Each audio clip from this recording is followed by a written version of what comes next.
Abiso po sa mga naghahanap ng trabaho sa ibang bansa, may job fair po ngayon ang Department of Migrant Workers na nag-aalok ng mga trabaho sa Japan. May unang balita si EJ Gomez. Si MJ alas 2 pa lang daw ng madaling araw, umalis na ng kanilang bahay sa Imus, Cavite para bumiyahe patungong Quezon City. Gumastos daw siya ng 1,000 piso para sa nabook niyang sasakyan na naghatid sa kanya ngayong umaga. In-expect ko po na marami pong tao pong dadagsa dito. Kaya po mas inagahan ko po yung pagpunta dito sa Quezon City. Ganyan din ang ginawa ni John na nanggaling pa raw ng Laguna. Actually, iniwasan ko po yung traffic kasi medyo mahirap yung traffic dito. So dati nabot ako 5 hours. Ilan lang sila sa mga Pilipinong umaasang matatanggap sa 25,000 alok na trabaho sa Japan na gaganapin sa Robinson's Galleria sa Quezon City ngayong araw. Bukas yan para sa mga gustong mag-apply at makapagtrabaho sa construction, hospitality at medical fields sa Japan. Ayon sa Department of Migrant Workers, mga licensed recruitment agencies ang makikilahok sa job fair na inanunsyo ng gobyerno kasabay ng pagdiriwang ng Philippine-Japan Friendship Week.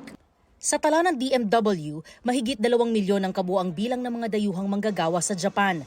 Pangatlo ang mga Pinoy sa pinakamarami na umaabot sa mahigit 300,000 documented workers sa professional at skilled category. Dati na raw nagtrabaho si John sa airline sa Saudi Arabia at bilang caregiver sa Malaysia.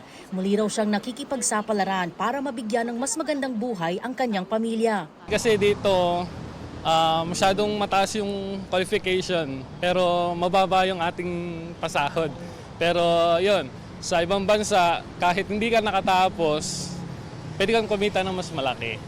Ang 21 anyos naman na si MJ na umaasang matanggap bilang welder sa Japan, aminadong bata pa. Pero para raw sa pamilya, gagawin niya ang lahat kahit pa mawalay ng matagal sa kanila. Yung bahay po namin sa Tansa, hindi na po kami nakakahulog po ng bahay. Sana po matanggap ako, makatulong po ako para po magbayad ng bahay po.